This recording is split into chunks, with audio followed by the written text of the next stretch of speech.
बच्चों, आज से आपकी क्लासें ऑनलाइन संचालित हो रही हैं और ऑनलाइन संचालन के प्रक्रम में जो क्लासेस आपकी चलेंगी और जिसके माध्यम से जो सिलेबस है उसको पूर्ण कराया जाएगा। तो आप लोग जो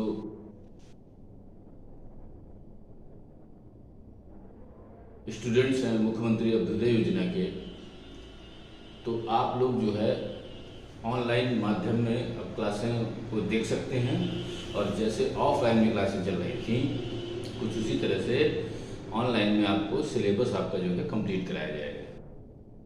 तो जैसा कि पॉलिटी की डाउट क्लास है, तो आप जो है जो भी आपकी समस्याएं हों वो आप मुझे बता सकते हैं और इस क्लास के माध्यम से आपको जो है जो समस्याएं हैं पॉलिटी में उनको दूर किया जाएगा और जो सिलेबस है वो जैसे चल रहा था वैसे ही आपका चलता रहेगा। तो आइए हम लोग आज इस क्लास में जो है शुरू करते हैं मौलिक अधिकारों के चैप्टर से। तो जो भी अगर किसी को समस्याएं हैं तो वो मुझसे शेयर कर सकता है और हम लोग आज यहाँ पर इस क्लास में जो फंडामेंटल राइट्स हैं हमारे, जो हमको मौलिक अधिकार मिले हुए हैं, उनके बारे में हम लोग अध्ययन करेंगे। तो आइए हम लोग चलते हैं आगे और देखते हैं मौलिक अधिकार।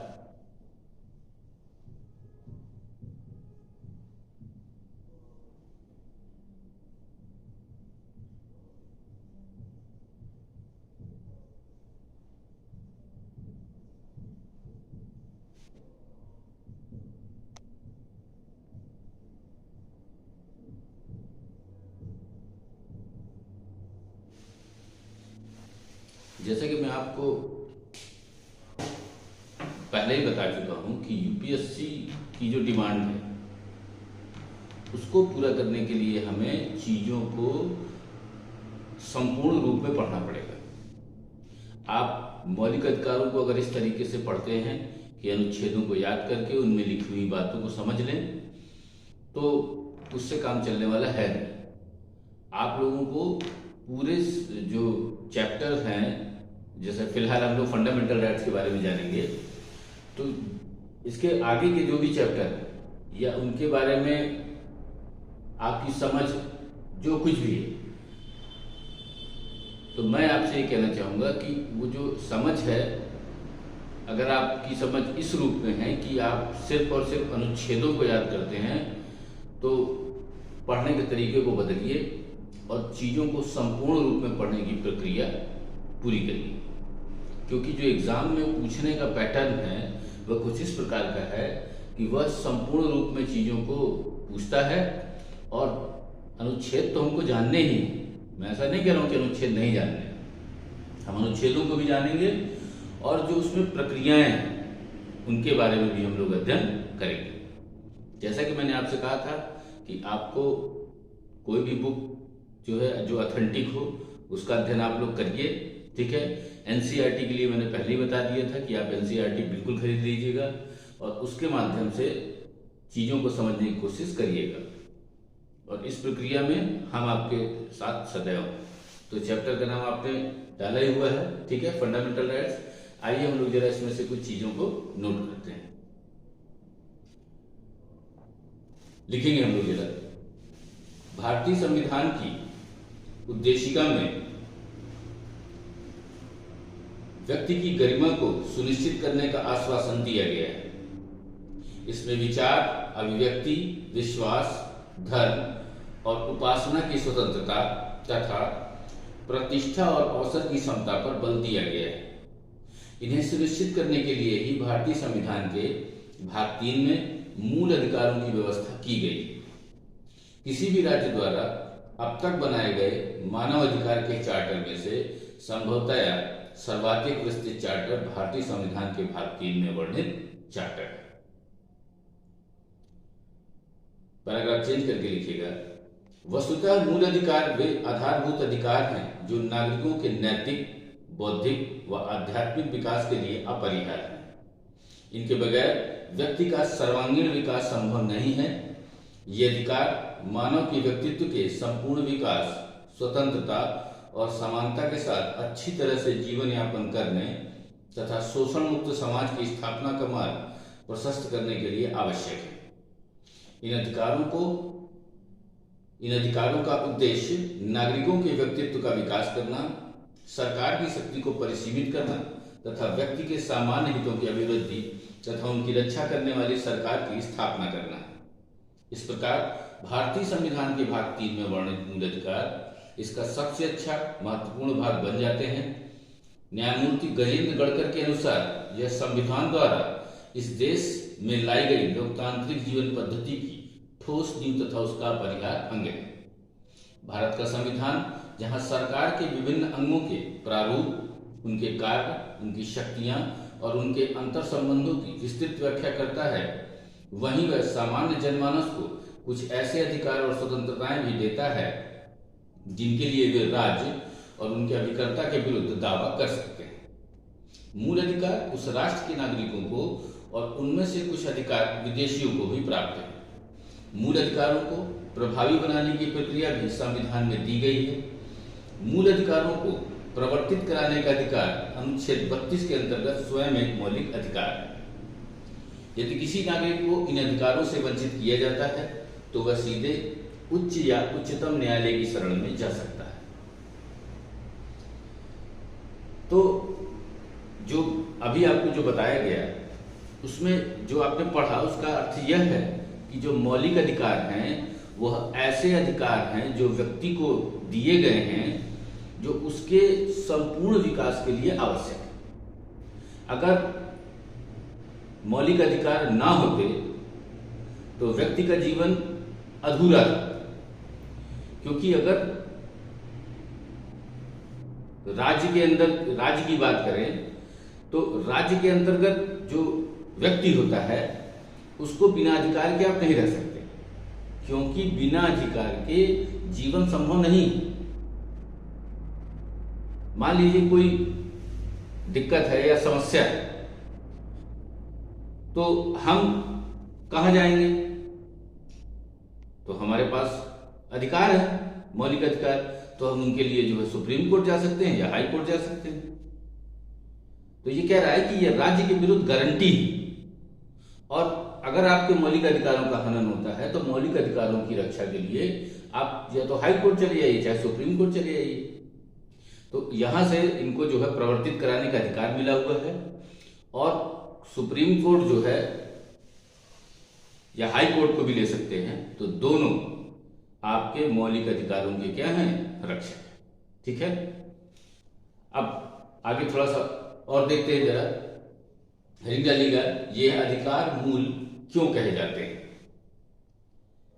ये अधिकार जो व्यक्ति के जीवन के लिए मौलिक तथा अनिवार्य होने के कारण संविधान द्वारा नागरिकों को दिए गए और जिन अधिकारों में राज्य द्वारा भी हस्तक्षेप नहीं किया जा सकता, मूल अधिकार कहलाते हैं।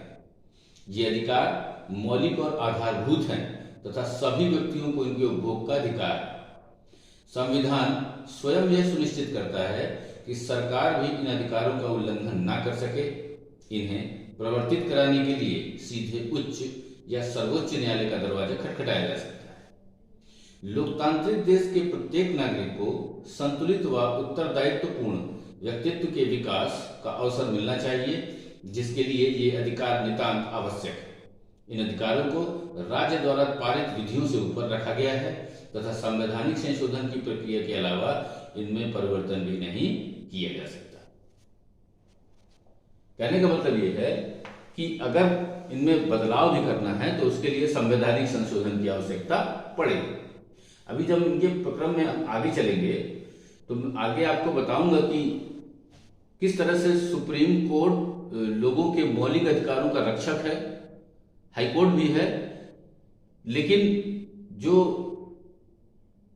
एक मानक स्थापित किए जाते हैं कि भाई मौलिक अधिकार कहां तक जो है लागू करवाए जा सकते हैं और कहां तक राज्य इन पर पाबंदी लगा सकता है। भाई देखिए, अगर किसी भी व्यक्ति के अधिकार हैं तो अधिकार कहने भर से नहीं हो जाते, अधिकारों को प्राप्त भी तो करना है। और अधिकार मिलेंगे कैसे? भाई मान लीजिए कि आपका मौलिक अधिकार है, चलिए ठीक है, लेकिन कैसे वो, अगर मान लीजिए आपके मौलिक अधिकारों का कोई हनन कर ले, फिर उसके बाद क्या है? आपके पास भाई मौलिक अधिकारों को जो है पाने का रास्ता भी तो होना चाहिए कि अगर हमको मौलिक अधिकार नहीं मिल पा रहे हैं तो इसके लिए हमारे पास क्या कोई उपचार है जिसके द्वारा हम, अगर हमको हमारे मौलिक अधिकारों को छीना गया या हमसे नहीं मिल पाया तो हम इसको कैसे अपने जीवन में जो है पा सकेंगे? तो संविधान में पहले लिख दिया गया है कि उच्चतम न्यायालय और उच्च न्यायालय दोनों आपके मौलिक अधिकारों के रक्षक हैं और व्यक्ति को गरिमापूर्ण जीवन जीने के लिए इन मौलिक अधिकारों की आवश्यकता है। अतः ये अधिकार जो है आपको जरूर है आपके जीवन में, और इनके द्वारा आप जो है अपने जीवन को उचित तरीके से क्या कर सकते हैं, जी सकते हैं, और मौलिक अधिकारों के द्वारा अपने जो प्राकृतिक अधिकार हैं आपके, उनको आप बनाए रख सकते हैं। तो बात ये आती है कि मान लीजिए मौलिक अधिकारों का हनन हुआ, तो उस केस में आप क्या कर सकते हैं? तो भाई कहा जाता है कि आप सीधे सुप्रीम कोर्ट या हाई कोर्ट का दरवाजा खटखटा सकते हैं कि भाई अब अपनी वहां पे बात रखेंगे और आपकी बात को सुप्रीम कोर्ट या हाई कोर्ट जो भी होगा वो कंसीडर करेगा, और उसके बाद आपको जो है मौलिक अधिकार की आपकी रक्षा की जाएगी। तो अब विचारणीय प्रश्न यह है कि क्या किसी व्यक्ति को अगर अधिकार मिल जाए और अधिकार इतने मिल जाएं तो क्या वह अराजक हो सकता है? तो इस बात पर प्रश्न आती है कि अभी तो हमने देखा कि ये मूल क्यों है, तो मूल होने का मतलब समझ गए आप लोग कि भाई मूल इसलिए है क्योंकि यह व्यक्ति के सर्वांगीण विकास के लिए आवश्यक है और उनके बिना जीवन जीना संभव नहीं है। जब संविधान लागू नहीं हुआ था तो आप लोग जैसा कि जानते हैं कि जब ईस्ट इंडिया कंपनी का भारत में आगमन हुआ, उस समय और उस समय के बाद तक बहुत समय तक, यहाँ तक तो मैं कहता हूँ कि आज़ादी जब हमको मिली उसके पहले तक कई जगह जब ब्रिटिश शासन आ गया तो खैर उसने एक्वायर कर लिया, पूरे शासन तंत्र को अपने कब्जे में ले लिया, लेकिन तब भी उस समय तक भी देसी रियासतें बनी हुई थी। हालांकि अंग्रेजों ने भिन्न भिन्न समय में एक्टों के माध्यम से अपनी कानून व्यवस्था को चलाने का प्रयास किया और उस एक्ट को जो ब्रिटिश भारत था उसको पूरे पर लागू किया। 1857 की क्रांति तक पहले तक की बात करें तो लॉर्ड डलहौजी के समय में आप लोग सब लोग वाकिफ होंगे इस बात से कि डॉक्ट्रिन ऑफ लैप्स, जिसे हड़प नीति कहा जाता है, उसके माध्यम से उसने जो यहाँ के राजा थे और उनके राज्य थे उनको हड़पने की कोशिश की और बहुत सारे राज्यों को हड़प भी लिया। तो उसमें हुआ क्या कि जो भारतीय जो रजवाड़े थे वो नाराज हो गए।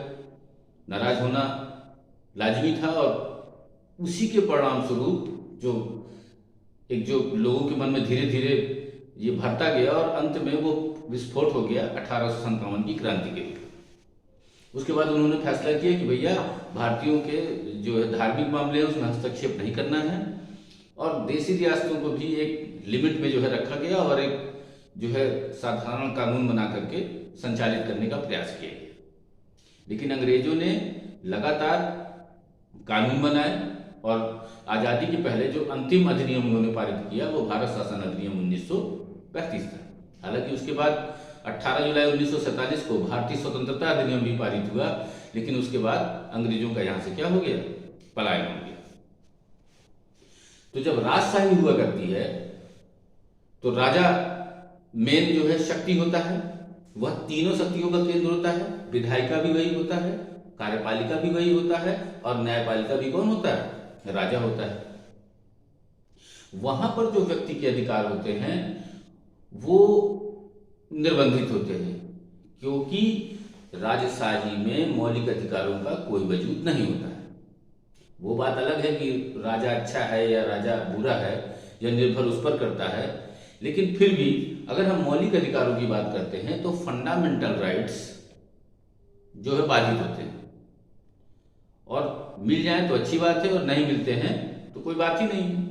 लेकिन जब संविधान बना कई देशों में, हमारा संविधान तो 1950 में लागू हुआ, लेकिन उसके पहले भी बहुत सारे देशों के संविधान बने और लागू हुए।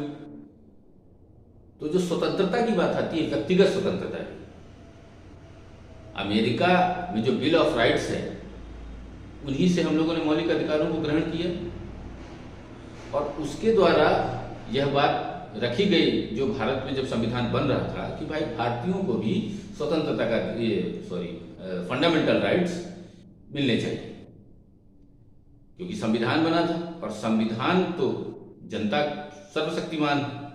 तो जब जनता सर्वशक्तिमान है तो जनता के अधिकार सर्वोपरि हैं। तो कहा गया कि भाई यहाँ पर भी मौलिक अधिकार रहेंगे, और इनको अमेरिका से स्वीकार किया गया और लागू किया गया।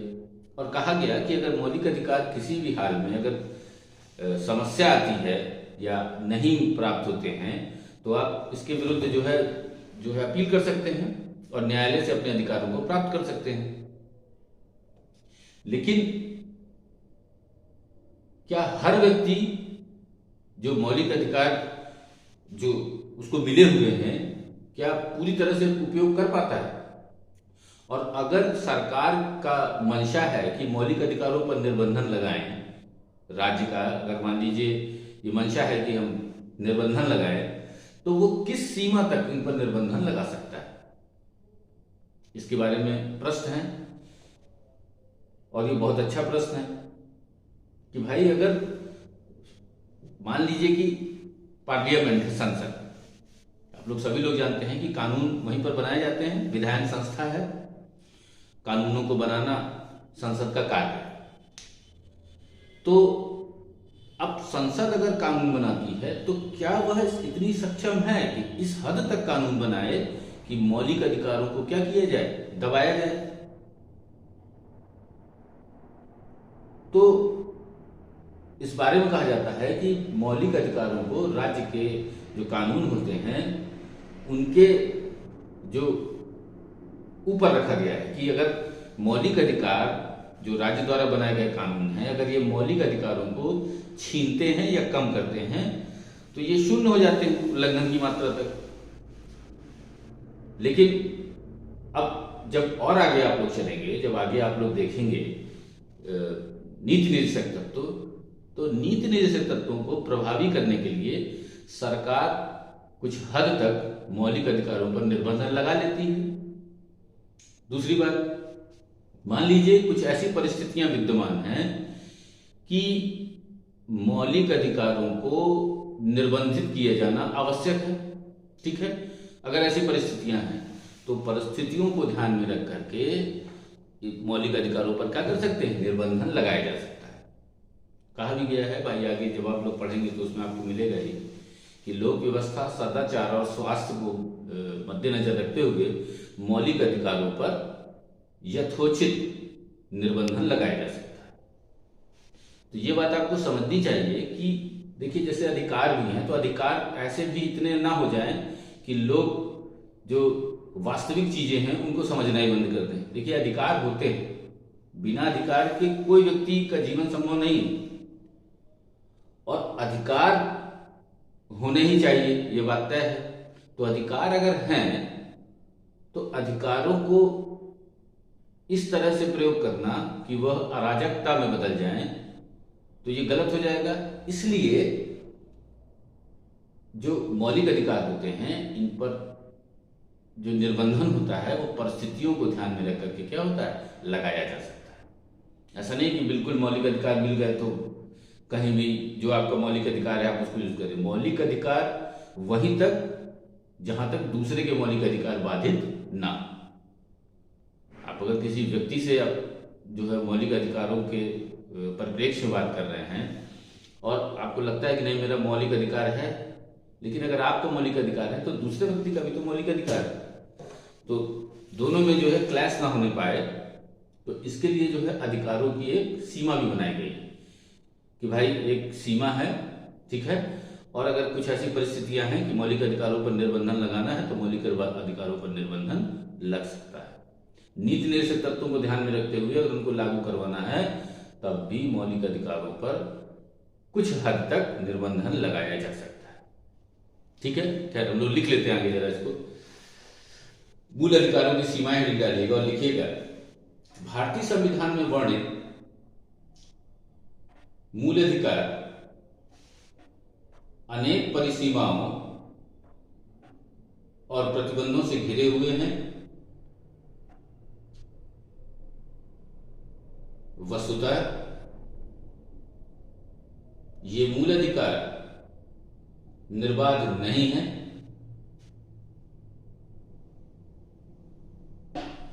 तथा किसी मामले में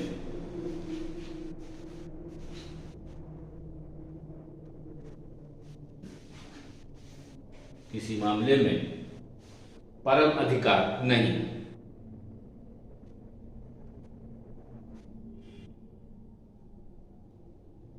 कई आलोचक तो यहां तक कहते हैं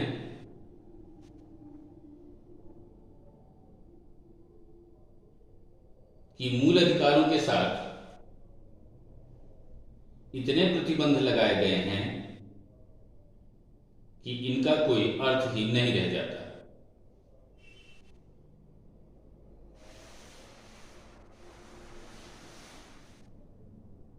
मूल अधिकार राज्य के विरुद्ध प्राप्त वे अधिकार हैं जो राज्य की कार्रवाइयों को प्रतिबंधित करता है,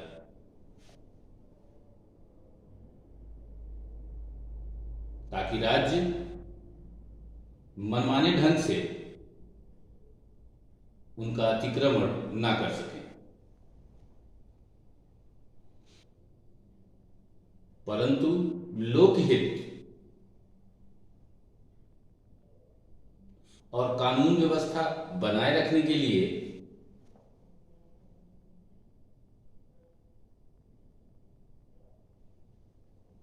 राज्य मूल अधिकारों को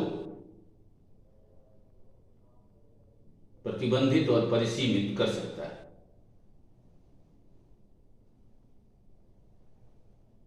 जैसे नंबर 1, मूल अधिकारों पर युक्ति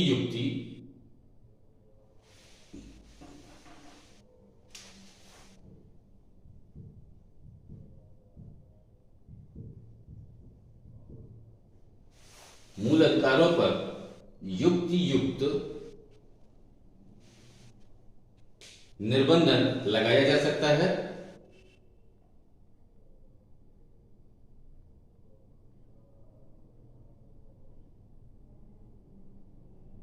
ठीक है। दूसरा, सामाजिक उद्देश्यों के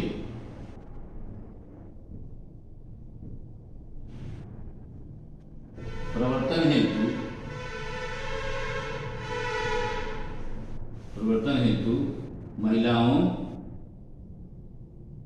बच्चों, पिछड़ों को ध्यान में रखते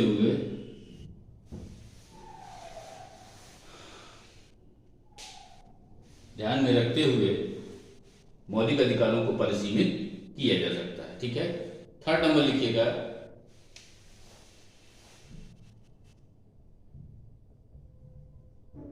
राष्ट्रहित में।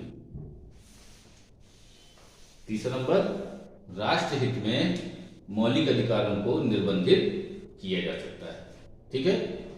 तो ये कुछ बातें थी, ठीक है, जो हमको जो है नॉलेज में रखनी है, और ये मौलिक अधिकारों का जो चैप्टर है इसमें हमको चीजों को समझना होगा। ठीक है। तो इस तरह से ये बनती है मौलिक अधिकारों की रूपरेखा। एक चीज हमेशा ध्यान रखिएगा कि जो इतिहास है, चाहे वो जिस परिप्रेक्ष्य में, चाहे वो आर्थिक हो, चाहे वो राजनीतिक हो, सामाजिक सांस्कृतिक हो, या और किसी परिप्रेक्ष्य हो, इतिहास से हमेशा चीजों को सीखना चाहिए। इतिहास सिर्फ इसलिए नहीं है कि आप डेट से याद कर लें, राजाओं के नाम याद कर लें, क्या था उस समय के मामले उनको याद कर लें। इतिहास हमेशा आपको क्या करता है, सिखाता है कि पिछली परिस्थितियों से सीख करके हमको आगे किस तरह से क्या करना है, निर्वहन करना है। और जो इतिहास से सीखता नहीं है वो समझदार आदमी नहीं कहा जाता, क्योंकि बहुत सारी जो चीजें हैं वो इतिहास हमको सिखा देता है कि किस तरह से समस्याओं को डील करना है, कैसे डिसीजन लेना है।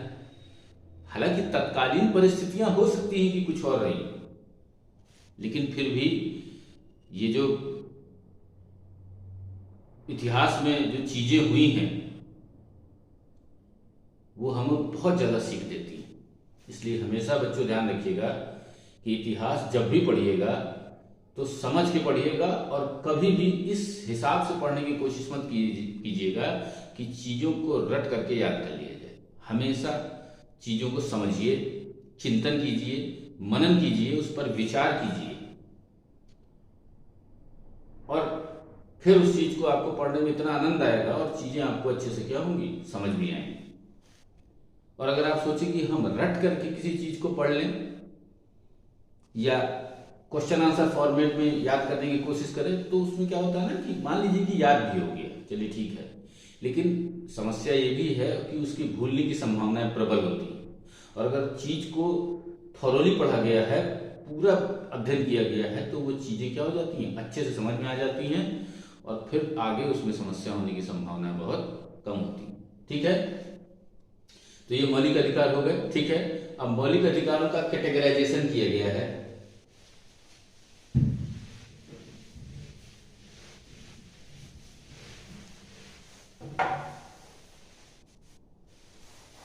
हेडिंग डालिएगा,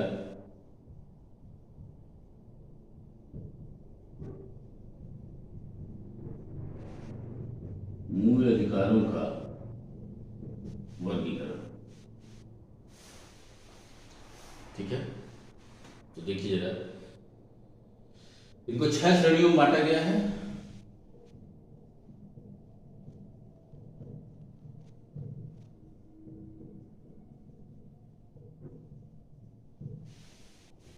ठीक है, इनकी 6 से पहला है समता का अधिकार।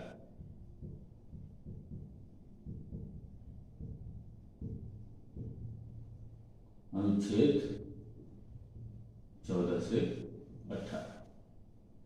ठीक है, कुछ पहले आप लोग इस तरह से लिख लेते हैं, फिर जो आगे है हम लोग बकायदे इनका अध्ययन करेंगे, एक एक अनुच्छेद का, और चीजों पर भली भांति क्या करेंगे, विचार करेंगे। ठीक है, दूसरा है स्वतंत्रता का अधिकार। ठीक है, अनुच्छेद 19 से 22। ठीक है, तीसरा शोषण के विरुद्ध अधिकार।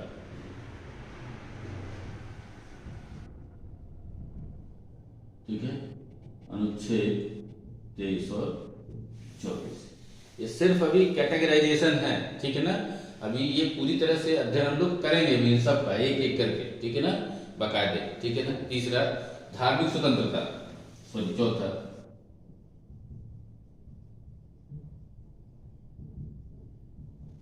अनुच्छेद 25 से 28। ठीक है, फिर 5वां नंबर जो है संस्कृति और शिक्षा संबंधी अधिकार।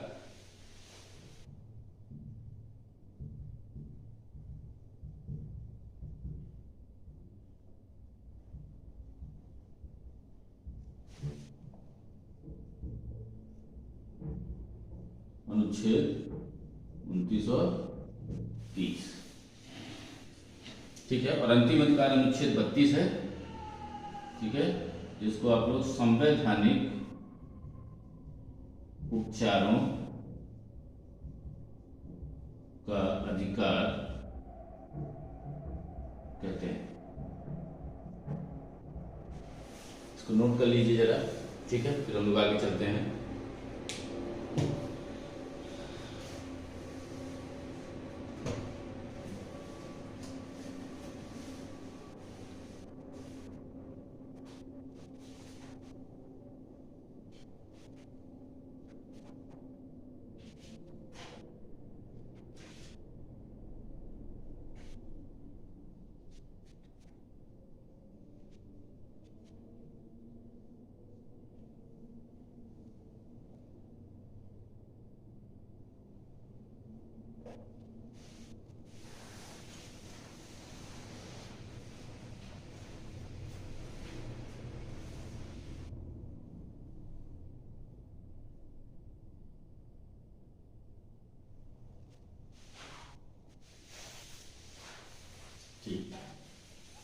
ठीक है।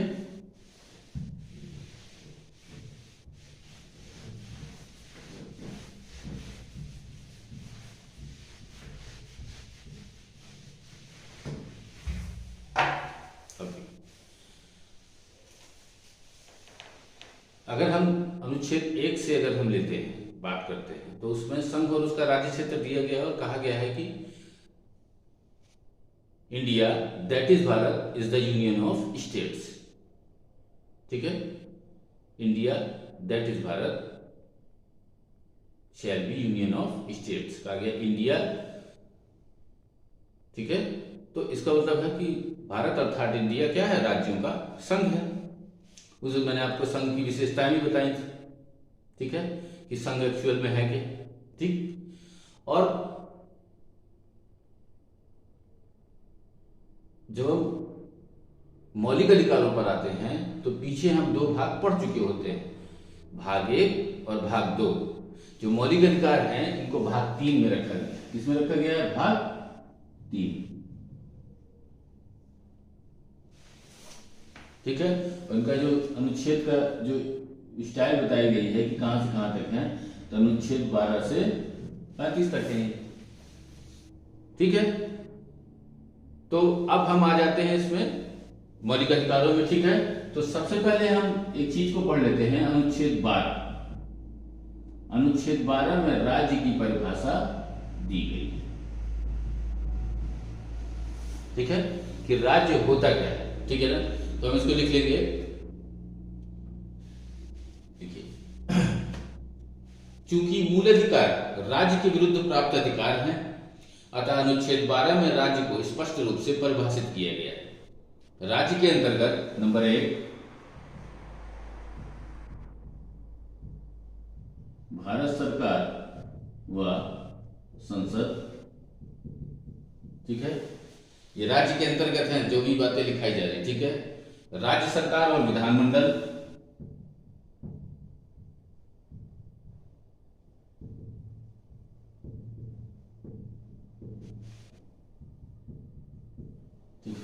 तीसरा, भारत के राज्य क्षेत्र के भीतर, भारत के राज्य क्षेत्र के, भारत के राज्य क्षेत्र के भीतर या भारत सरकार के नियंत्रण के अधीन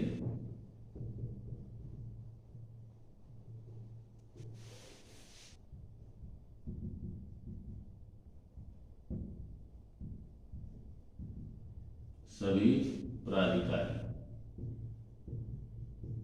ठीक, और चौथे नंबर में अन्य प्राधिकारी।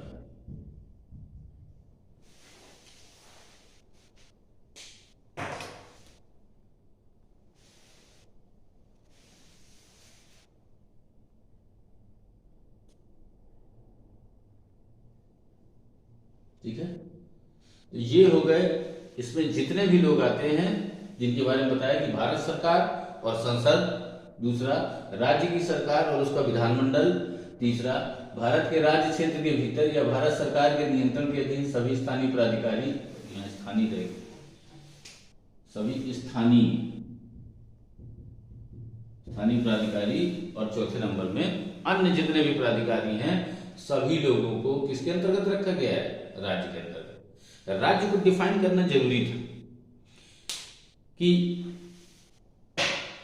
भाई हो सकता है कि कोई ऐसी चीज हो जिसके विरुद्ध आप कहें कि ये मेरा मौलिक अधिकार है, और हो सकता है कि वो इन सब श्रेणी में ना हो, तो ये राज्य के विरुद्ध प्राप्त गारंटी है। हमको पता होना चाहिए कि राज्य में है क्या क्या, जिनके अगर आपके मौलिक अधिकार का हनन होता है कभी भी, तो आप ये समझ सकें कि कम से कम मुझे जो है कहाँ किसके विरुद्ध करना है और कहाँ से मुझे ये मौलिक अधिकार क्या होंगे, प्राप्त होंगे। तो इन चीजों को जो है समझ लीजिए कि ये राज्य के अंतर्गत आते हैं। ठीक है, चलिए अब आते हैं हम लोग अगले अनुच्छेद में, अनुच्छेद 13।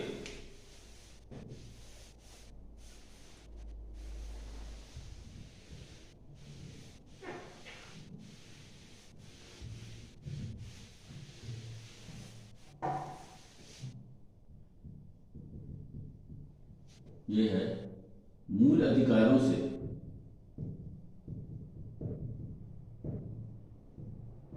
असंगत विधियों का शून्य होना।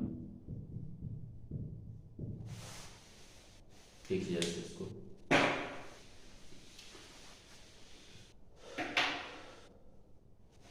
ये कहता है, इसका जो पार्ट 1 है वो कहता है कि संविधान के प्रारंभ से ठीक पहले भारत के राज्य क्षेत्र में प्रवृत्त सभी विधियां उस मात्रा तक शून्य होंगी जिस तक वे इस भाग के उपबंधों से असंगत है।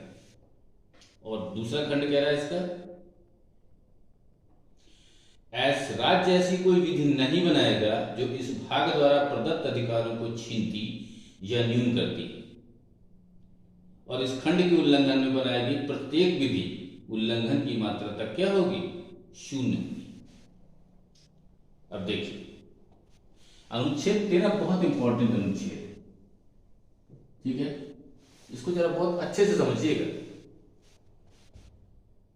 जो पहला जो इसका खंड कहा गया उसमें क्या कहा गया कि संविधान के प्रारंभ से ठीक पहले, संविधान के प्रारंभ से ठीक पहले अगर ऐसी कोई विधि थी, और जो क्योंकि अगर पीछे कोई विधि थी तो हो सकता है आगे भी कंटिन्यू हो, ठीक है, तो अगर वो मौलिक अधिकारों को छीनती या कम करती तो जैसे उस वहां पर पहुंचेगी वो छीनने के प्रक्रम में, तो वहां पर वह विधि क्या हो जाएगी, शून्य हो जाएगी। ये कहता है अनुच्छेद 13 का फर्स्ट, 13 का 1 नंबर, कि पहले की जो भी विधि है अगर वो मौलिक अधिकारों को छीनती या कम करती है तो उल्लंघन की मात्रा तक वह क्या होगी, शून्य होगी, ठीक है। और इसका दूसरा नंबर क्या कह रहा है कि राज्य कोई ऐसी विधि नहीं बनाएगा जो मौलिक अधिकारों को छीनती है या क्या करती है, न्यून करती है। और अगर राज्य कोई ऐसी विधि बनाता है, ऐसी कोई विधि बनाएगा भविष्य में, ऐसी ही कोई विधि, पीछे की बात कर रहा था ये इसका 1 नंबर, और ये कब की बात कर रहा है, आगे की कह रहा है कि अगर राज्य कोई ऐसी विधि बनाता है जो मौलिक अधिकारों को छीनती या कम करती है तो उल्लंघन की मात्रा तक क्या हो जाएगी, वो विधि शून्य हो जाएगी। समझ रहे हैं आप लोग इस बात को, ठीक है। संविधान ने आपको प्रोटेक्शन दे रखा है आपके मौलिक अधिकारों को पूरी तरह से। तो पहले खंड में क्या हुआ कि भाई जो संविधान प्रवृत्त होने के जो पहले से जो चीजें हैं, जो हो सकता है कि आगे भी चल रही हो, तो अगर वो ऐसी विधि हैं जो कहीं पर भी मौलिक अधिकारों को छीनती या कम करती हैं तो वो क्या हो जाएंगी, शून्य हो जाएंगी। और अगर आगे राज्य कोई ऐसी विधि बनाता है जो मौलिक अधिकारों को छीनता या कम करता है तो वह जो विधि होगी वह भी क्या हो जाएगी, शून्य हो जाएगी। तो ये अनुच्छेद बहुत इंपॉर्टेंट है। और जो दूसरा पार्ट मैंने आपको बताया 13 का 2 नंबर, यहीं से उत्पन्न होता है जुडिशियल रिव्यू, न्यायिक पुनर्विलोकन।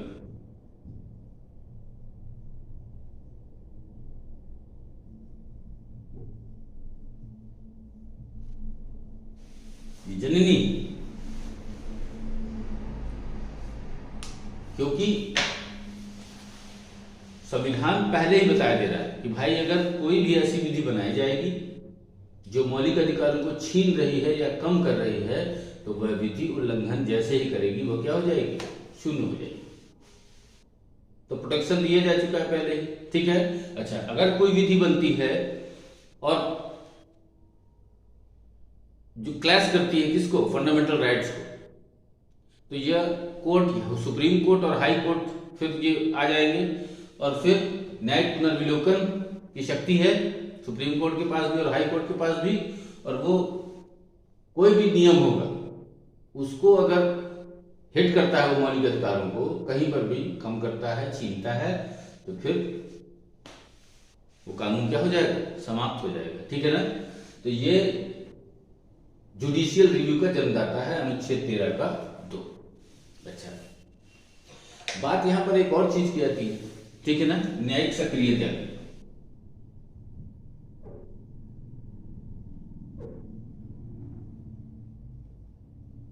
Judicial activism.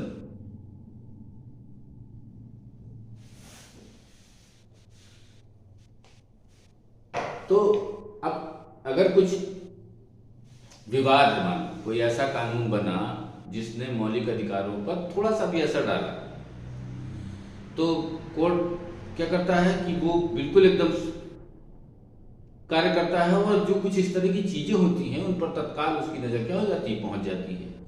तो वो चीजों को थॉरोली अध्ययन करता है, ठीक है, और फिर जो कदम होते हैं उसके जो प्रभावशाली हैं, जो मौलिक अधिकारों की रक्षा के लिए बनाए गए हैं, उनको क्या करता है, वो प्रयोग करता है।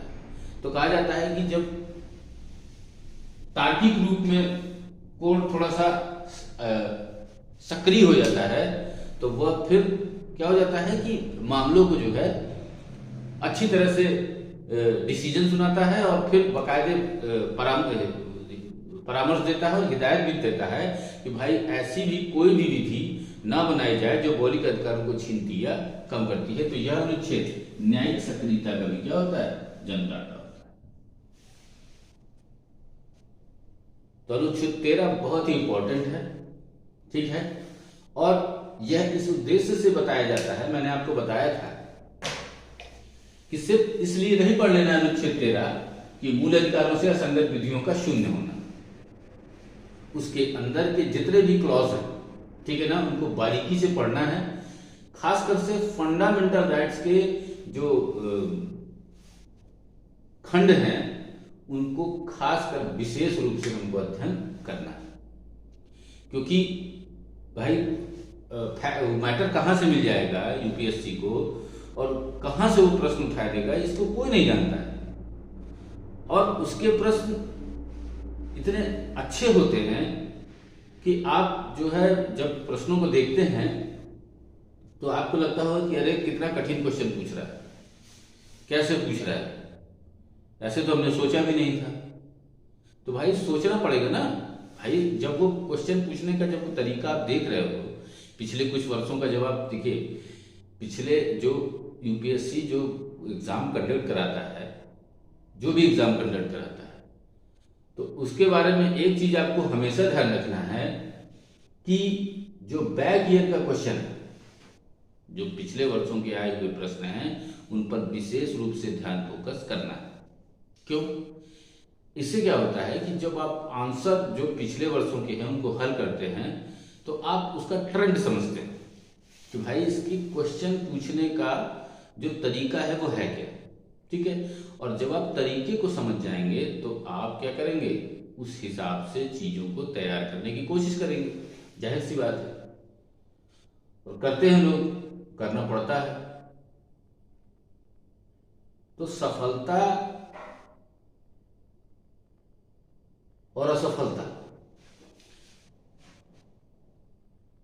में फर्क सिर्फ इतना होता है कि असफलता जब मिलती है मनुष्य को तो वह कभी कभी इन बातों को कह करके बहुत सारी चीजों को छोड़ देता है कि मेरी किस्मत नहीं थी, मेरी परिस्थितियां नहीं थी, मेरा समय अनुकूल नहीं था। तो देखिए, इन बातें जो हैं सुनने में अच्छी लगती हैं, लेकिन जब आप वाकई में प्रैक्टिकल के तौर पर इनका अध्ययन करेंगे तो आपको जब समझ में आएगा तो आपको समझेंगे कि नहीं, मुझसे कहीं ना कहीं पर कमी क्या हो गई थी, रह गई थी। तो उन बातों को हमें विशेष रूप से ध्यान देना है कि भाई देखिए, जब हम अनुच्छेद पढ़ रहे हैं तो अनुच्छेद की हमको फिर एक एक बात पता होना चाहिए। बिल्कुल एकदम ऑपरेशन कर दीजिए उसके अनुच्छेद का, कि नहीं, कम से कम जो बारीक चीजें हैं उनके बारे में तो बिल्कुल आपको जानना है। क्योंकि जब प्रश्न आएगा या बैक ईयर्स के, जब मैंने कहा जैसा कि जरूर देखिए उनको, और आपको देखना ही है। ये आपको एग्जाम निकालने के लिए बहुत जरूरी है कि आप बैक ईयर के क्वेश्चन को क्या करें, लगातार देखते रहें। इस साल का यूपीएससी का जो एग्जाम का पेपर होगा उसको जरूर देखिए, ठीक है। जिन लोगों को इस वर्ष का एग्जाम देना है वो लोग बिल्कुल बहुत अच्छे से ध्यान दें, ठीक है। और जिनको अगले वर्ष का एग्जाम देना है तो बिल्कुल से तैयारी में लग जाए। देखिए, तैयारी के लिए कोई समय फिक्स नहीं होता है कि कब शुरू करना है, कब नहीं करना है, लेकिन एक साल का कम से कम आपको समय इसके लिए देना होगा ताकि तैयारी को क्या कर सके, पूर्ण कर सके। तो ये आपका अनुच्छेद 13 हुआ, ठीक है ना। तो मैंने इसमें क्या क्या बताया आपको कि जो पहले की विधियां हैं संविधान लागू होने की, अगर वो छीनती हैं, मौलिक अधिकारों को या कम करती हैं तो उल्लंघन की मात्रा तक शून्य होंगी। दूसरा मैंने बताया आपको कि सरकार, राज्य अगर कोई ऐसा कानून बनाता है जो मौलिक अधिकारों को छीनता या कम करता है तो वह भी क्या हो जाएगा, शून्य हो जाएगा, ठीक। उसके बाद मैंने कहा कि न्यायिक पुनर्विलोकन और न्यायिक सक्रियता, ठीक है ना। तो इसमें आ जाते हैं और इसके बाद क्या हो जाता है कि मौलिक अधिकारों को प्रोटेक्शन मिला हुआ है किसके द्वारा, अनुच्छेद 13 से, ठीक है। अब हम लोग आगे आते हैं अनुच्छेद 14, ठीक है। अनुच्छेद 14 में क्या है, समता का अधिकार,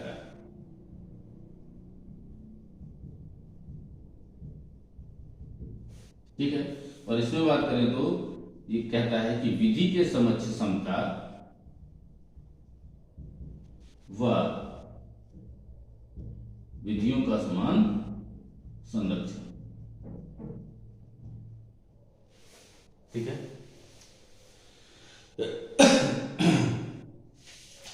और अगर इंग्लिश में इसको, इस बात को कहा जाएगा तो, ठीक है, कि equity before, sorry, equality before law,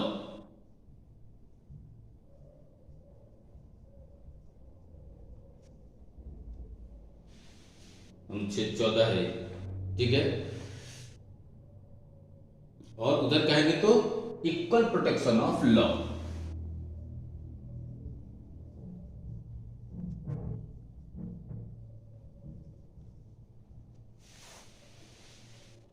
ठीक है।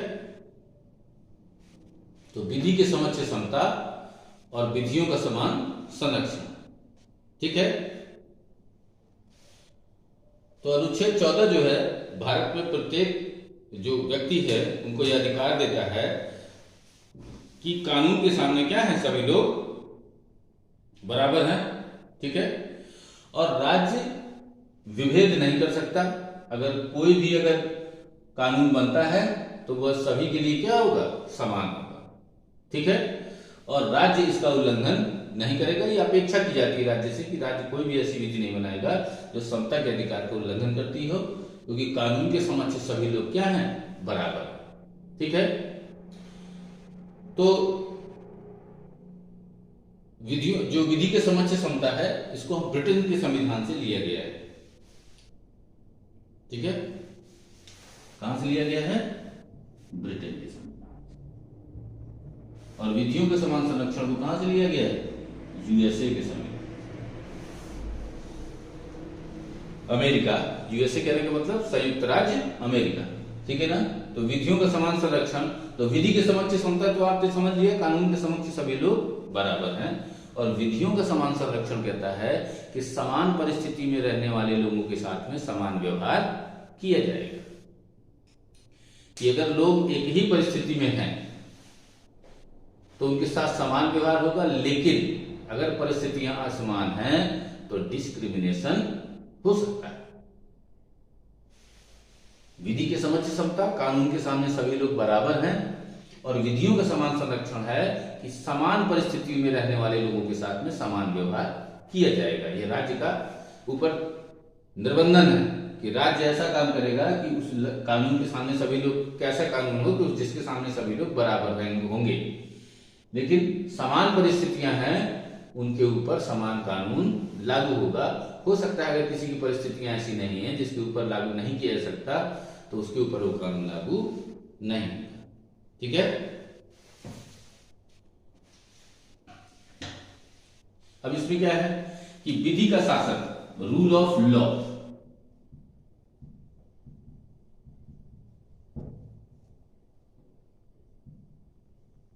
रूल ऑफ लॉ, इसकी अवधारणा नीत है। इसका प्रतिपादन डाइसी ने किया था, विद्वान थे, इनका नाम था डाइसी, ठीक है।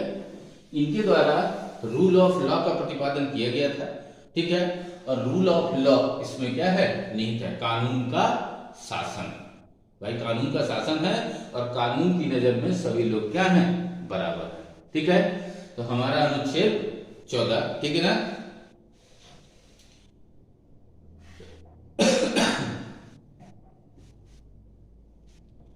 तो विधि के समान संरक्षण भी समझ गए, ठीक है ना। इसमें समान न्याय व नैसर्गिक न्याय की अवधारणा विद्यमान है। विधि के समान संरक्षण की बात कर रहा हूं मैं। इसमें निष्पक्षता का आधार समानता है, ठीक है ना। नैसर्गिक न्याय का सिद्धांत क्या है? निष्पक्षता का एक स्वरूप है और निष्पक्षता का आधार समानता होता है, ठीक है। सुप्रीम कोर्ट ने अनेक अपने वादों में अनुच्छेद 14 को उद्धृत कर नैसर्गिक न्याय के सिद्धांत पर अपने निर्णय दिए। सुप्रीम कोर्ट ने मेनका गांधीवाद में नैसर्गिक न्याय की अवधारणा पर बल दिया, ठीक है। नैसर्गिक न्याय की अवधारणा का तात्पर्य यह है कि समान परिस्थिति वाले व्यक्तियों में कोई भी भेद नहीं किया जाएगा तथा उन पर एक ही विधि लागू होगी, पर असमान परिस्थितियों तथा युक्ति वर्गीकरण के आधार पर व्यक्तियों में भी भेद किया जा सकता है। यह वर्गीकरण व्यवसाय, व्यापार, संपत्ति, समय या भौगोलिक आधार पर हो सकता है। यह है विधियों का समान संरक्षण, ठीक है ना। कि भाई अगर मान लीजिए किसी व्यवसायियों के लिए नियम बनाया गया कोई, मान लीजिए, तो वो फिर किस पर लागू होगा? व्यवसायियों पर ही लागू होगा।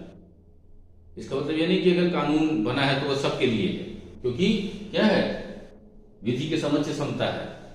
लेकिन कह रहा है कि विधियों का समान संरक्षण है, यानी कि जिसको इंग्लिश में कहते हैं इक्वल प्रोटेक्शन ऑफ लॉ। तो इसके तहत क्या होता है, किसी विशेष वर्ग के लिए यह कानून बना है तो उस विशेष वर्ग से क्या होगा, वो लागू होगा उसके ऊपर, बाकी लोग उससे क्या होंगे, अछूते रहेंगे, ठीक है। तो इस तरह से यह आपका 14 नंबर जो अनुच्छेद था। हमने देखा अनुच्छेद 12 राज्य की परिभाषा, अनुच्छेद 13 मूल अधिकारों से असंगत विधियों का शून्य होना, और अनुच्छेद 14 की विधियों का समान विधि के समक्ष समता और विधियों का समान संरक्षण। तो इस तरह से ये तीनों अनुच्छेद हमने आज देखे। तो इसको जो है अगर लिखना चाहते हो तो इसको नोट कर लीजिएगा, डायसी जी को जरूर याद रखिएगा, ठीक है। ये रूल ऑफ लॉ, ठीक है ना, इन्हीं का जो है ये है विधि का शासन। ये डायसी है, ब्रिटेन के विद्वान है और इन्होंने ये थ्योरी दी थी।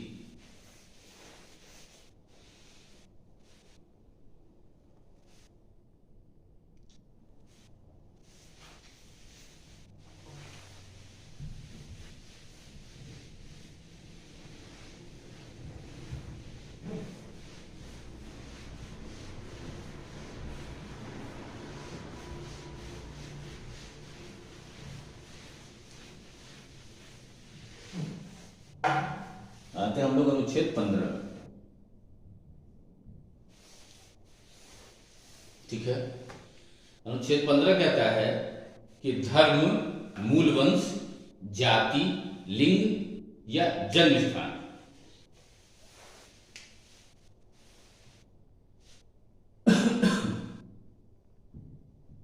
धर्म, मूल वंश, लिंग, जाति, जन्म स्थान,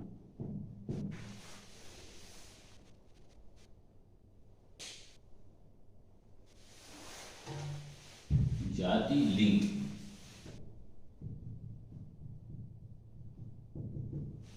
ठीक है, या जन्म स्थान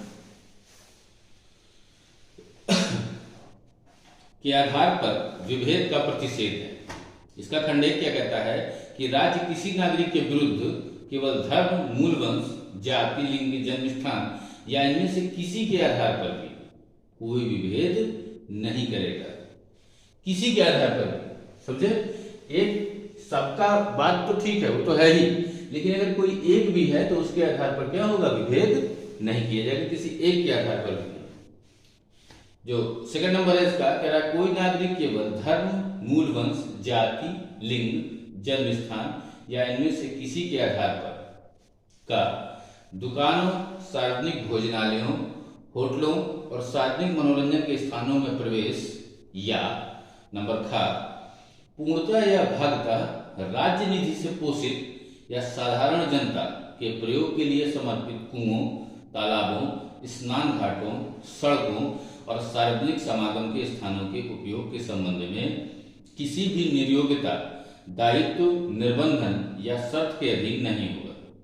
थर्ड नंबर इसका कहता है, इस अनुच्छेद की कोई बात राज्य को स्त्रियों और बालकों के लिए कोई विशेष उपबंध करने से निवारित नहीं करेगी। आगे आता है 15 का 4, ठीक है ना। इसको संविधान के पहले संशोधन द्वारा जोड़ा गया था, ठीक है ना।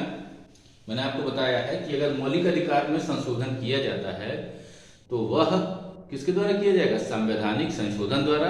इसके लिए बाकायदे संविधान में संशोधन किए जाते हैं। तो अब जब 15 का 4 आप देखेंगे तो इसको किसके द्वारा जोड़ा गया, फर्स्ट अमेंडमेंट के द्वारा, प्रथम संविधान संशोधन से, ठीक है ना। 15 के 4 को जोड़ा गया पहले संविधान संशोधन से। और क्या कहता है, इस अनुच्छेद की या अनुच्छेद 29 के खंड 2 की कोई बात राज्य को सामाजिक और शैक्षिक दृष्टि से पिछड़े नागरिकों के किन्हीं वर्गों की उन्नति के लिए या अनुसूचित जातियों और अनुसूचित जनजातियों के लिए कोई विशेष उपबंध करने से निवारित नहीं करेगी। अगला है 5वां इसका, ठीक है, 14 का 5, सॉरी 15 का 5, ठीक है। इसको 93वें संशोधन अधिनियम 1951 में हुआ था, ठीक है, 2005 से इसको स्थापित किया गया। ये क्या कहता है, इस अनुच्छेद की कोई बात या अनुच्छेद 19 के खंड 1 के उपखंड 6 राज्य को नागरिकों के किसी सामाजिक और शैक्षिक रूप से पिछड़े वर्गों या अनुसूचित जाति या अनुसूचित जनजाति की उन्नति के लिए जहां तक ऐसे विशेष उपबंध उनके शिक्षा संस्थाओं में प्रवेश से संबंधित है जिसके अंतर्गत प्राइवेट संस्थाएं हैं, चाहे राज्य द्वारा सहायता प्राप्त हो या बिना सहायता के प्राप्त हो, अनुच्छेद 30 के खंड 1 में निर्दिष्ट अल्पसंख्यक वर्ग की शिक्षा संस्थाओं से भिन्न विधि द्वारा कोई विशेष उपबंध करने से निवारित नहीं करेगी, ठीक है। तो ये जो अनुच्छेद है, ठीक है ना, ये समता के अधिकार के अंतर्गत है, ठीक है ना। और अनुच्छेद अगर हम कहें 15 का 3, 15 का 4 और 15 का 5, अभी अभी हमने देखा एक 3, एक 4 और 5, ठीक है ना भाई। देखिए, समता का अधिकार का मतलब ये है कि सभी लोग बराबर हैं कानून की नजर में, ठीक है। लेकिन वो इन अनुच्छेदों में कह रहा है कि भाई अगर कोई विशेष बात है तो उसके लिए क्या किया जा सकता है, विशेष प्रावधान किए जा सकते हैं। समझ रहे कि नहीं आप लोग? जैसे कि मान लीजिए, जैसा मैंने आपसे बताया था कि अगर मौलिक अधिकार हैं तो मौलिक अधिकारों पर निर्बंधन कहां तक है। तो जब हम लोग वहां पढ़ रहे थे तो हम लोगों ने वहां पर देखा कि भाई निर्बंधन तो है, ठीक है ना। और वो किस आधारों पर है, मैंने आपको आधार ही बताए थे। तो इसमें ये जो तीनों अनुच्छेद हैं, देखिए बात को जरा सा समझने की कोशिश कीजिएगा। इसमें जो तीनों अनुच्छेद हैं यह अपवाद है इसके, किसके, समता के अधिकार के। क्योंकि समता का अधिकार तो भाई बराबरी की बात करता है ना। लेकिन जो बागे के हैं वो डिस्क्रिमिनेशन करते हैं। उन्होंने कहा कि ये डिस्क्रिमिनेट हो सकता है अगर कुछ ऐसी परिस्थितियां हैं, महिला है, बच्चे हैं, एससी हैं, एसटी है, तो उनके लिए क्या कहा गया कि भाई अगर परिस्थितियां हैं तो क्या किया जाएगा, कोई भी रोक नहीं लगा सकता इसमें कि भाई ये मौलिक अधिकार है और इन मौलिक अधिकारों को प्रदान नहीं किया जाएगा। तो ये भी बिल्कुल दिए जाएंगे, ठीक है। तो 15(3) को मैंने बताया, स्त्रियों और बच्चों के लिए विशेष उपबंध कर सकता है राज्य, ठीक है ना। बहुत सारे इसके लिए काम भी किए गए हैं, ठीक है। महिला आयोग की स्थापना की गई है, ठीक है ना। बच्चों के लिए भी ढेर सारे कार्यक्रम शुरू किए गए हैं, ठीक है ना। तो ये समता के अधिकार का उल्लंघन नहीं करते। 15(4) की बात करें तो सामाजिक और शैक्षणिक दृष्टि से पिछड़े वर्ग के नागरिकों की कुछ वर्गों या अनुसूचित जातियों, अनुसूचित जनजातियों की उन्नति के लिए विशेष प्रावधान करने का अधिकार देता है, ठीक है ना। सुप्रीम कोर्ट जो है वो कहता है कि किसी जाति, किसी वर्ग के पिछड़ेपन को निर्धारित करने का एक प्रासंगिक कारण हो सकती है, पर ना तो अकेली जाति और ना ही अकेली निर्धनता इसके कारण की कसौटी होगी, ठीक है। जैसा कि मैंने आपको बताया कि ये कौन से प्रथम संविधान संशोधन डाला गया, और जो 15 का 5 है उसको 93 संशोधन अधिनियम 2005 से क्या हुआ, इसमें जोड़ा गया। और कहा कि राज्य को सामाजिक और शैक्षणिक दृष्टि से पिछड़े नागरिकों, अनुसूचित जातियों, अनुसूचित जनजातियों को अल्पसंख्यक संस्था के अलावा किसी अन्य शिक्षण संस्था में प्रवेश के लिए विशेष उपबंध का अधिकार प्रदान करती है। एक शब्द आपने देखा, अल्पसंख्यक संस्था के अलावा किसी अन्य शिक्षण संस्था में प्रवेश के लिए विशेष उपबंध करने का अधिकार प्रदान करती है। ठीक है, तो एक एक अनुच्छेद का एक एक पार्ट को हम लोगों को ध्यान से समझना है, ठीक है ना। इन सबके जो बावजूद सुप्रीम कोर्ट ने आदेश दिया है कि राज्य द्वारा किए गए विशेष प्रावधान मनमाने या अनुचित नहीं होना चाहिए। देखिए, कोर्ट जो है, सुप्रीम कोर्ट जो संविधान है उसका रक्षक है, ठीक है, और संविधान के जितने भी प्रावधान हैं, जब हम लोग आगे चलेंगे, अभी हम लोग एक केस पढ़ेंगे आगे। 1973 में एक बहुत बड़ा वाद आया, जिसको ऐतिहासिक वाद था वो, सुप्रीम कोर्ट का डिसीजन भी उसमें क्या था, ऐतिहासिक था। तो हम लोग आगे देखेंगे, लेकिन थोड़ा सा देख लीजिए कि है क्या। तो ये इसको नाम है इसका केशवानंद भारती बनाम केरल राज्यवाद, ठीक है। और इसमें 13 जजों की बेंच बैठी थी, सबसे बड़ी बेंच बैठी सुप्रीम कोर्ट की, 13 जज। और उस वाद में सुप्रीम कोर्ट ने फैसला दिया कि जो संसद, उसको कहा कि भाई विवाद था, बहुत दिन से लगातार समस्याएं चल रही थी। कभी संसद कानून बनाती थी तो कोर्ट उसको जो है वो करता था, और कभी कोर्ट जब कोई ऐसी बात बोलती थी तो संसद कोई एक्ट बना देती थी। तो स्थितियां देखिए एक चीज समझ लीजिए कि जो शक्तियों का जो पृथक्करण है, चाहे विधायिका हो या कार्यपालिका हो या न्यायपालिका हो। अब आप अगर सोचें कि जैसे विधायिका है, कानून बनाती है, और कार्यपालिका का काम है उसको क्या करना, लागू करना, ठीक, और न्यायपालिका का काम है समस्या को क्या करना, सुलझाना। तो अच्छा, अब तीनों अगर कॉपरेशन से नहीं कार्य करेंगे तो क्या होंगी, समस्याएं तो खड़ी होनी तय है। तो इसलिए सुप्रीम कोर्ट का ये जो वाद है 1973 का, ये बड़ा ही ऐतिहासिक और अपने आप में विशिष्ट महत्व रखता है। सुप्रीम कोर्ट ने इस वाद में कहा कि संसद शक्तिशाली है और संविधान के किसी भी भाग में संशोधन करने की उसमें शक्ति है। भाई ऑब्वियस सी बात है कि भाई जब पार्लियामेंट है तो पार्लियामेंट जनता के द्वारा तो चुनी गई। भाई लोकसभा के जो प्रतिनिधि होते हैं उनको प्रत्यक्ष रूप से जनता चुनती है, राज्यसभा अप्रत्यक्ष निर्वाचन होता है, लेकिन है तो वो प्रतिनिधि। तो अगर वहां से एक्ट बन के आ रहा है तो वो अप्रत्यक्ष, अगर जनता की डिमांड है तो वो जनता के प्रतिनिधि हैं, और उन लोगों ने एक कानून बनाया है जो जनता की भावनाओं की क्या करता है, आकांक्षाओं की पूर्ति करता है। लेकिन समस्या ये है कि भाई आप इसके लिए संविधान का मोड अगर बदल दे, जो संविधान का जो सिस्टम है अगर उसको गड़बड़ किया गया तो कहा संविधान की जो भावनाएं हैं वो क्या हो जाएंगी, टूट जाएंगी। तो इस बात में सुप्रीम कोर्ट ने कहा कि संसद शक्तिशाली है, वो संविधान की किसी भी भाग में संशोधन कर सकती है, यहां तक कि उद्देशिका में। और आगे वो कहता है कि ठीक है शक्तिमान है, कोई दिक्कत नहीं है इसमें, लेकिन मूल बात यह है कि भाई संविधान का जो मूल ढांचा है, बेसिक स्ट्रक्चर की बात सिद्धांत दिया उसने इसी बात। और सुप्रीम कोर्ट कहता है कि संविधान का जो मूल ढांचा है उससे बस छेड़छाड़ नहीं होनी चाहिए। कि भाई अगर मौलिक ढांचा है जिसको बेसिक स्ट्रक्चर कहता है सुप्रीम कोर्ट, तो उसमें से बहुत सारे जो प्रावधान है वो बेसिक स्ट्रक्चर में आ जाएंगे संविधान के मूल ढांचे में। तो कहा गया कि भाई मूल ढांचे में है क्या क्या चीजें, तो सुप्रीम कोर्ट कहता है कि जितनी बातें हैं जैसे मौलिक अधिकार है, चुनाव है, राष्ट्रपति है, लोकतंत्र है, सुप्रीम कोर्ट हाई कोर्ट के पावर्स है, तो बहुत सारी चीजें हैं जिनको मौलिक ढांचा का पार्ट बताया उसने। और कहा अगर आगे कभी जरूरत पड़ेगी तो आगे भी हम बताते रहेंगे कि कौन कौन सी बातें मौलिक ढांचा में शामिल हैं।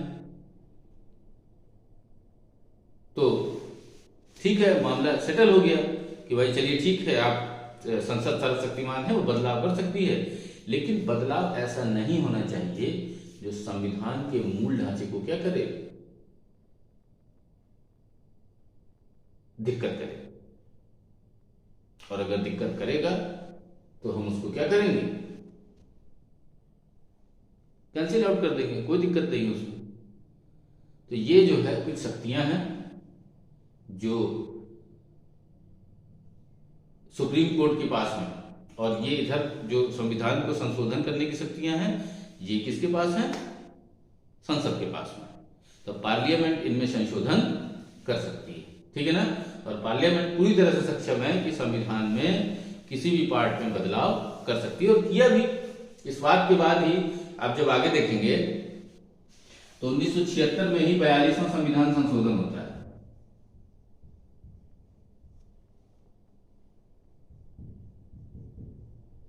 ठीक है, और इसमें इसके द्वारा उद्देशिका में बहुत सारे बदलाव किए जाते हैं, और उद्देशिका ही नहीं बहुत जगह बदलाव किए गए, इसीलिए संशोधन को कभी कभी लोग मिनी संविधान भी कहते हैं, क्योंकि इसमें संविधान में ढेर सारे बदलाव किए गए, बहुत सारे अनुच्छेद जोड़े गए इसमें से। ठीक है, तो इसको कई बार इसको क्या बोलते हैं, मिनी संविधान कह दिया जाता है, किसको, 42वें संविधान संशोधन। ठीक है ना, मेरी बात समझ में आई आप लोगों को ना। ठीक, तो ये हो गया अनुच्छेद 15। ठीक है ना, अब आते हैं अनुच्छेद 16, लोक नियोजन में अवसर की समता।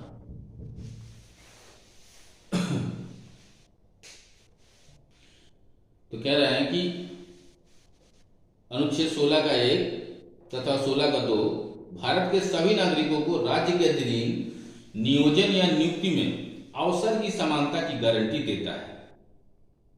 ठीक है, और इस संदर्भ में कहता है कि केवल धर्म, मूल वंश, जाति, लिंग, उद्भव, जन्म स्थान या निवास या इनमें से किसी के आधार पर भी विभेद करने की मनाही है।